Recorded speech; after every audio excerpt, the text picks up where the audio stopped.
Musim telah dengan mudah berubah. Daun-daun tak sempat lagi gugur. Hujan memaksanya menua dalam hijau. Matahari meneteskan ribu ratus ambisi di kepala yang usur. Menikam-nikam sembilu pada hutan-hutan yang gundul. Saat itulah beberapa kaki tanpa alas menuruni lereng Mutis, memikul murka, membawanya ke seluruh penjuru.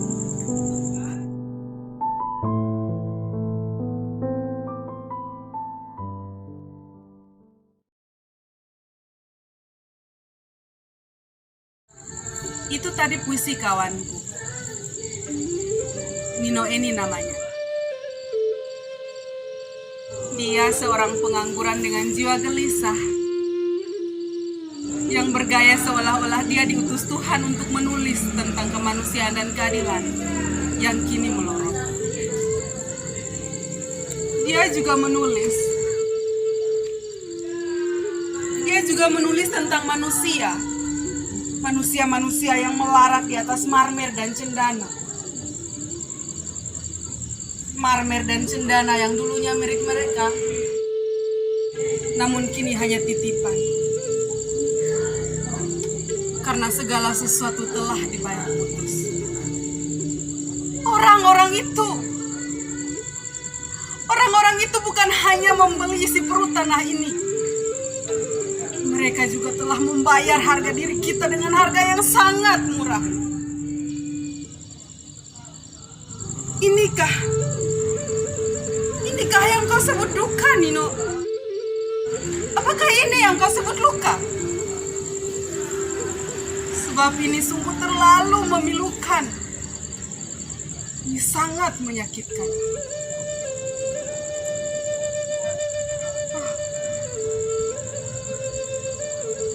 Sembari makan,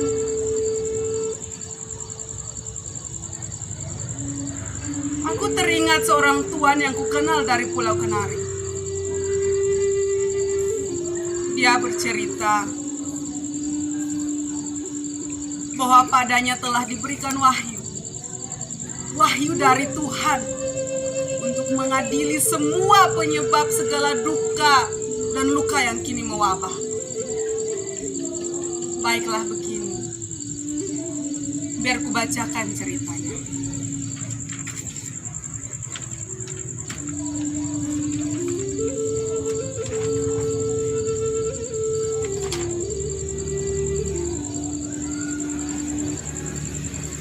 Pertemuan dengan malaikat di meja makan.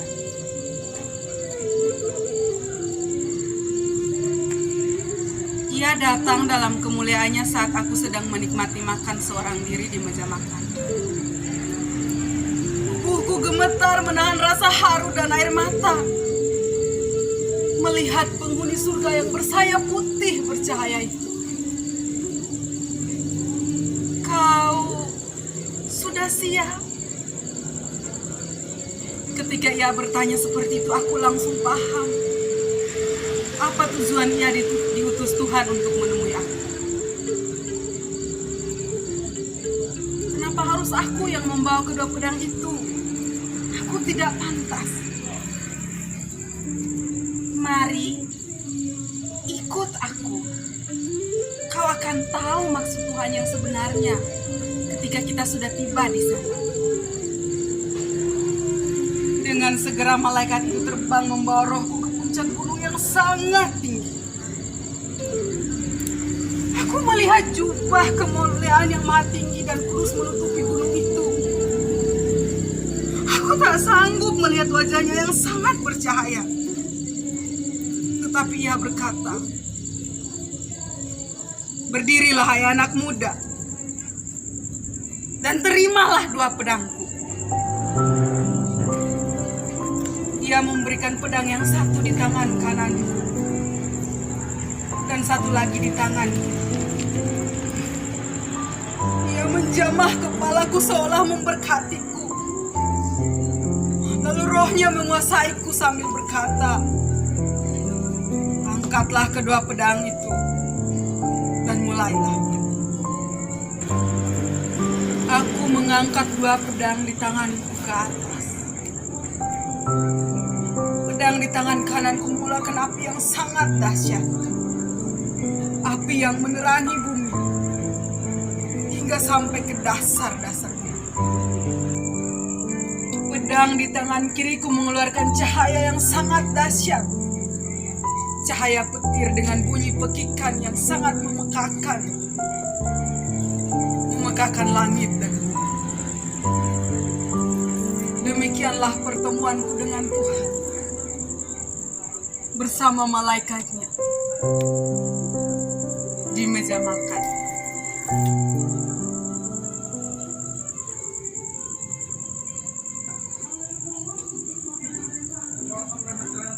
Seperti itu ceritanya. Hatiku senang sekali.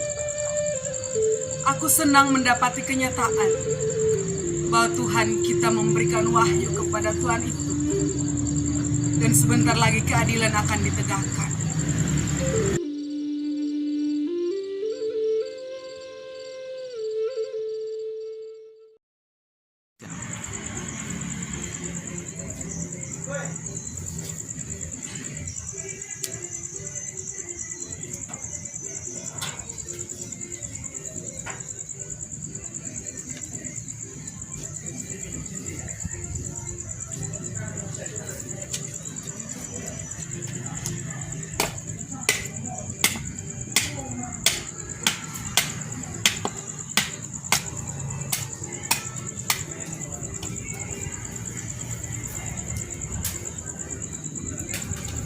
Tuhan telah benar-benar marah.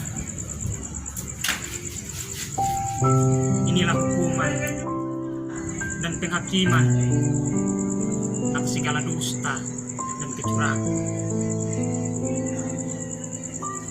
yaitu kekacauan juga kematian.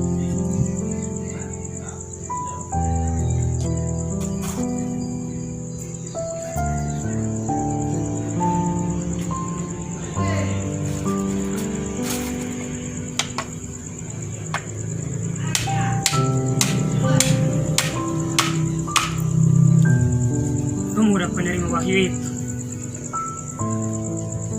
di mana pemuda penerima wahyu itu berada? Aku ingin berterima kasih.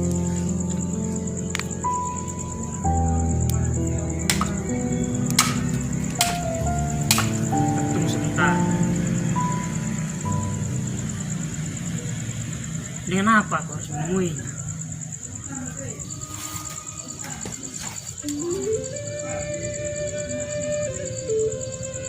Pada aku tak tersisa satu apapun selain remah-remah harga diri yang jatuh dari saku si pembeli batu mangan di kampungku, Fatule.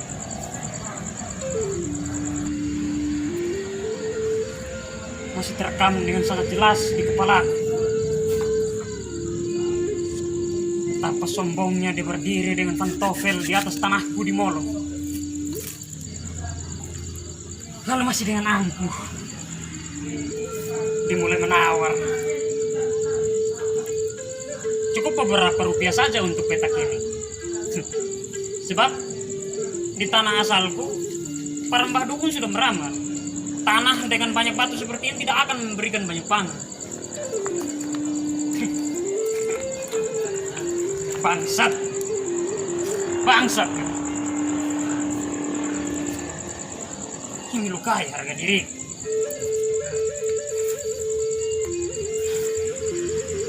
Simurah itukah ladang jagung para leluhurku dia tawan? Ini tidak bisa dibiarkan. Tidak bisa. Aku harus bertemu dengan pemuda penerima wahyu ini. Dia harus mengadili sekali lagi, sebab timbangan sangat mirip. Ya, aku harus bertemu dengannya. Kami akan membicarakan banyak hal di meja makan milik.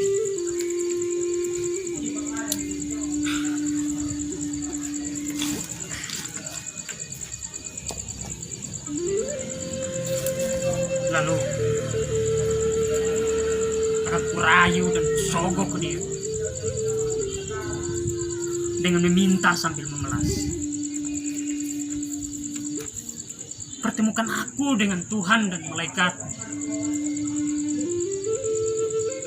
Aku tahu, pemuda itu akan berkata, apa yang kau inginkan jika bertemu dengan Tuhan dan malaikat?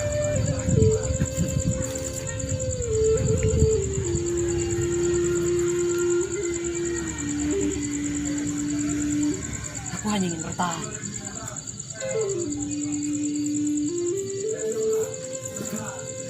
lebih mengerikan mana anak perawan yang haus belayan atau janda matang yang lapar sentuhan? Sebab pada kami tak tersisa apapun lagi.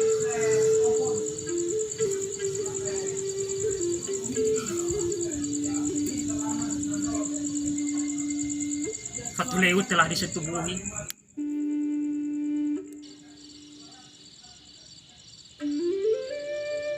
Molo dicumbu dengan sadis. Dan kami tak mendapat apa-apa.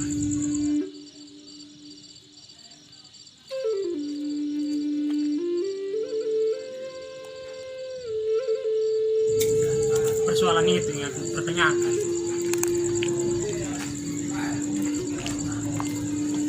Ya, persoalan itu yang akan kutanyakan.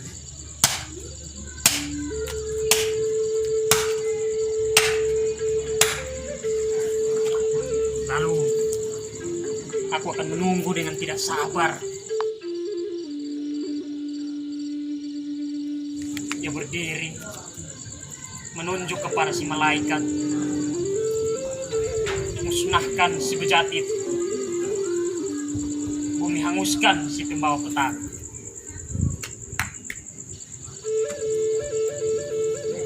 Itu dia. Itu dia yang aku inginkan. Itu dia yang aku inginkan. Hukuman bagi mereka yang telah menabur garam di atas luka. Lukakah?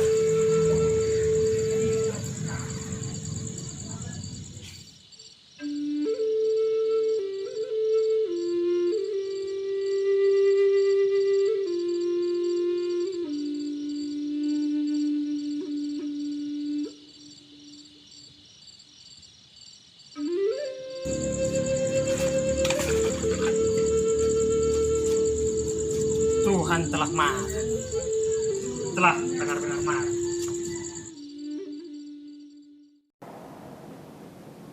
Terimalah hukuman atas dosa-dosa yang kalian limpahkan pada tanah tempat darah kalian ditumpahkan. Kalian akan dibakar dan kulit kalian akan mengelumpas. Kalian harus merasakan sakit yang luar biasa untuk membayar tangisan Ibu Pertiwi. Tak ada pembela bagi kalian. Tak ada ampun bagi kalian. Sebab segala sesuatu telah diputuskan sejak kalian mulai menanam noda dan menabur nista. Telanlah air mata kalian dan kunyalah gigi-gigi kalian dengan keras, karena selain penyiksaan, apapun lagi tak pantas dan tak layak untuk kalian terima. Terimalah,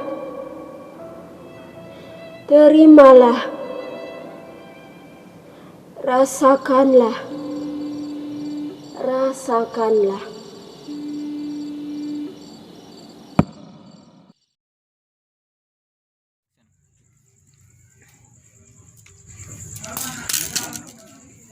sudah selesai.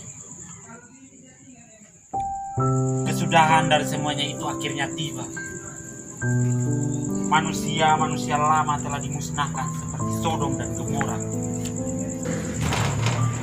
Sekarang tinggallah manusia baru. Manusia yang jauh lebih mengerikan. Sebab mereka mendustai Tuhan dan seisi bumi dengan membual di mana-mana, di seluruh pelosok dengan berkata, "Hei, lihat dan dengarkan. Kami ini beriman, kami beragama dan bertuhan.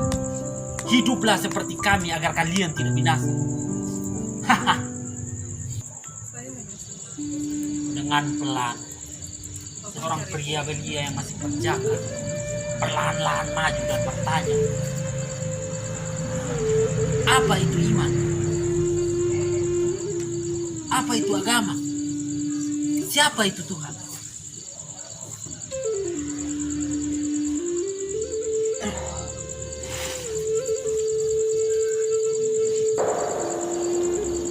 Berapa harga Tuhan? Agama itu apa? Iman itu apa? Tuhan itu siapa? Mungkin agama itu topeng, iman itu tameng, dan Tuhan adalah alat penunjang keberhasilan. Ya, memang seperti itu. Tuhan dipakai sebagai alat bantu untuk mencapai keinginan pribadi.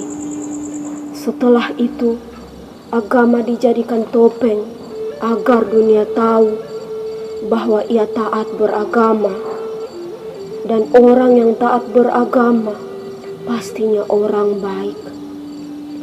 Lalu yang terakhir, iman dijadikan tameng untuk melindungi diri, keluarga, dan harta milik yang sudah dikumpulkan. Entah secara jujur atau haram, hanya Dia dan Tuhan yang tahu. Intinya sekarang, iman, agama, dan Tuhan diperjualbelikan. Aturan dibuat demi kepentingan pribadi, lalu nama Tuhan sebagai meterainya, agar bisa diterima oleh orang-orang yang katanya taat beribadah. Nama Tuhan dipakai sebagai senjata oleh mereka yang punya jabatan. Katanya, kalau tidak taat aturan, berarti melawan pemerintah yang adalah wakil Tuhan di bumi. Hebat sekali penjahat-penjahat yang menggunakan nama Tuhan dan atribut pemerintah demi memuaskan nafsunya sendiri. Menarik sekali menjual Tuhan. Beritahukan padaku berapa harganya, sebab aku juga ingin menjadi penjual Tuhan.